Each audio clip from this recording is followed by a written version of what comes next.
महापुरुषों की जीवनी में आज हम बाल गंगाधर तिलक के विषय में चर्चा करेंगे, जिनका जीवन काल 23 जुलाई 1856 से 1 अगस्त 1920 तक माना जाता है।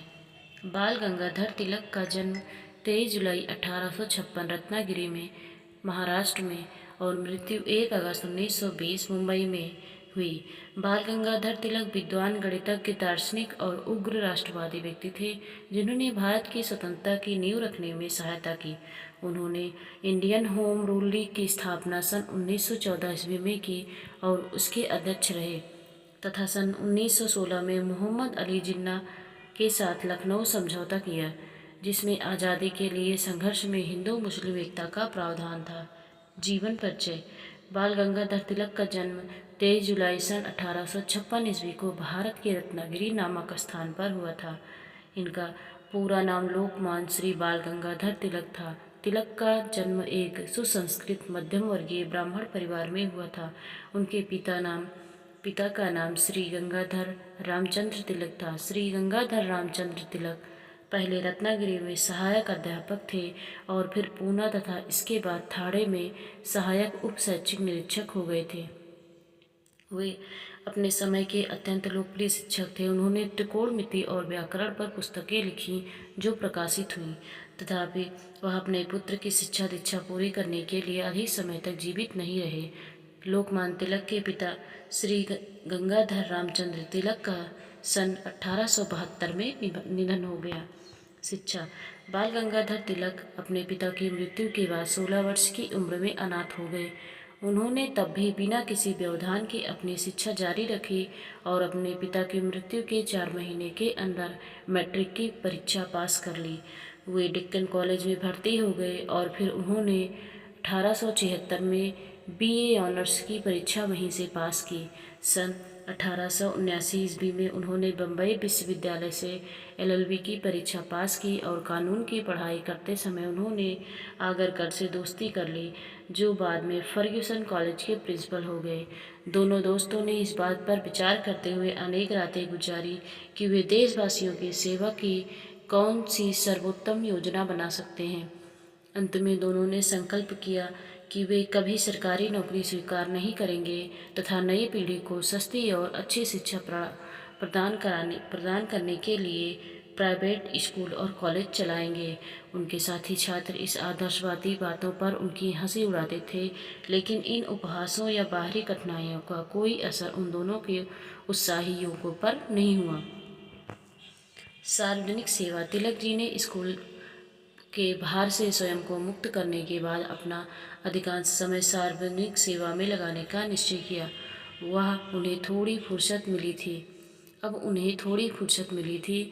इसी समय लड़कियों के विवाह के लिए सहमत की आयु बढ़ाने का विधेयक वायसराय की परिषद के सामने लाया जा रहा था। तिलक पूरे उत्साह से इस विवाद में कूद पड़े, इसलिए नहीं कि वे समाज सुधार के सिद्धांतों के विरोधी थे, बल्कि इसलिए कि इस क्षेत्र में जोर जबरदस्ती करने के विरुद्ध थे।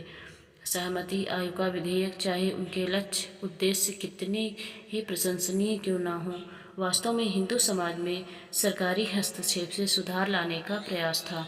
अतः समाज सुधार के कुछ कट्टर समर्थक इसके विरुद्ध थे। इस विषय में तिलक के दृष्टिकोण से पूना का समाज दो भागों, कट्टरपंथी और सुधारवादियों में बंट गया।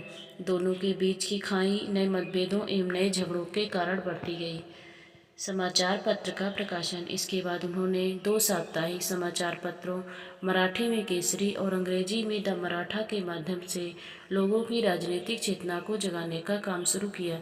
इन समाचार पत्रों के जरिए ब्रिटिश शासन तथा उदार राष्ट्रवादियों की, जो पश्चिमी तर्ज पर सामाजिक सुधारों एवं संवैधानिक तरीके से राजनीतिक सुधारों का पक्ष लेते थे, कटु आलोचना के लिए वह विख्यात हो गए। उनका मानना था कि सामाजिक सुधार में जनशक्ति खर्च करने से वह स्वाधीनता के राजनीतिक संघर्ष में पूरी तरह नहीं लग पाएगी। उन पत्रों में देसी पत्रकारिता के क्षेत्र में शीघ्र ही अपना विशेष स्थान बना लिया। विष्णु शास्त्री चिपलूनकर ने इन दोनों समाचार पत्रों के लिए 2 मुद्रणालय भी स्थापित किए। छपाई के लिए आर्यभूषण और ललित कला को प्रोत्साहन देने के बाद से चित्रकला दी गई। इन गतिविधियों में कुछ समय के लिए पांचों व्यक्ति पूरी तरह व्यस्त हो गए। उन्होंने इन कार्यों को आगे बढ़ाया। न्यू इंग्लिश स्कूल ने शीघ्र ही स्कूलों में पहला स्थान प्राप्त कर लिया। मराठा और केसरी भी डेक्कन के प्रमुख समाचार पत्र बन गए। देश प्रेमियों के इस दल को शीघ्र ही अग्नि परीक्षा में होकर गुजरना पड़ा। केसरी और मराठा में प्रकाशित कुछ लेखों में कोल्हापुर के तत्कालीन महाराजा शिवाजी राव के साथ किए गए व्यवहार की कठोर आलोचना की गई। राज्य के तत्कालीन प्रशासक श्री M.W. बर्वे ने इस पर मराठा और केसरी के संपादक के रूप में क्रमशः तिलक और श्री आगरकर के विरुद्ध मानहानि का मुकदमा चला दिया। कुछ समय बाद इन लोगों की कठिनाइयां और बढ़ गई, क्योंकि जब यह मामला विचाराधीन था तब श्री बीवी के चिपलूनकर का देहांत हो गया।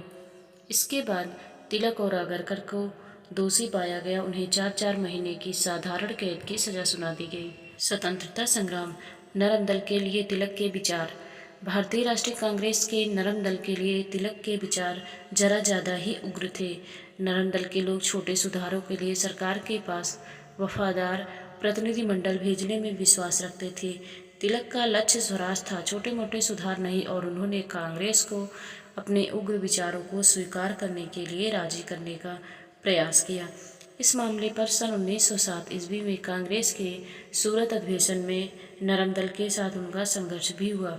राष्ट्रवादी शक्तियों में फूट का लाभ उठाकर सरकार ने तिलक पर राजद्रोह और आतंकवाद फैलाने का आरोप लगाकर उन्हें 6 वर्ष के कारावास की सजा दे दी और मांडले वर्मा वर्तमान म्यांमार में निर्वासित कर दिया। मांडले जेल में तिलक ने अपनी महान कृति भगवत गीता रहस्य का लेखन शुरू किया, जो हिंदुओं की सबसे पवित्र पुस्तक का मूल टीका है। तिलक ने भगवत गीता के इस रूढ़वादी सार को खारिज कर दिया कि यह पुस्तक संन्यास की शिक्षा देती है। उनके अनुसार इससे मानवता के प्रति निस्वार्थ सेवा का संदेश मिलता है। लेखक के रूप में तिलक का अपना सारा समय हल्के फुल्के लेखन में लगाने वाले व्यक्ति नहीं थे। उन्होंने अब अपने खाली समय का उपयोग किसी अच्छे कार्य में लगाने का संकल्प लेकर उसे अपनी पुस्तकों भगवत गीता और ऋग्वेद के पठन में लगाया।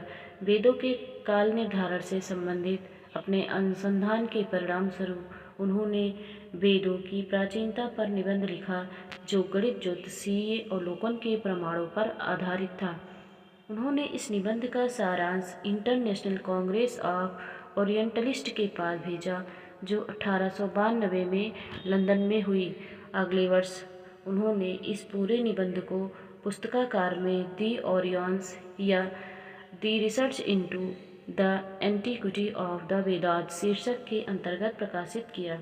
उन्होंने अपनी इस पुस्तक में ओरियन की ग्रीक परंपरा और नक्षत्रपुंज के संस्कृत अर्थ अग्रहायण या अग्रहायण के बीच संबंध को ढूंढा है। क्योंकि अग्रहायण शब्द का अर्थ वर्ष का प्रारंभ है, वे इस नतीजे पर पहुंचते हैं कि ऋग्वेद के सभी स्रोत जिनमें इन शब्दों का संदर्भ है या इसके साथ जो भी विभिन्न परंपराएं जुड़ी थी, की रचना ग्रीक लोगों के हिंदुओं से पृथक होने से पूर्व की गई थी।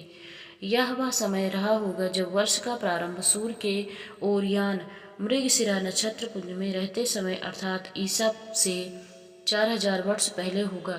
इस पुस्तक की प्रशंसा यूरोप और अमेरिका के विद्वानों ने की।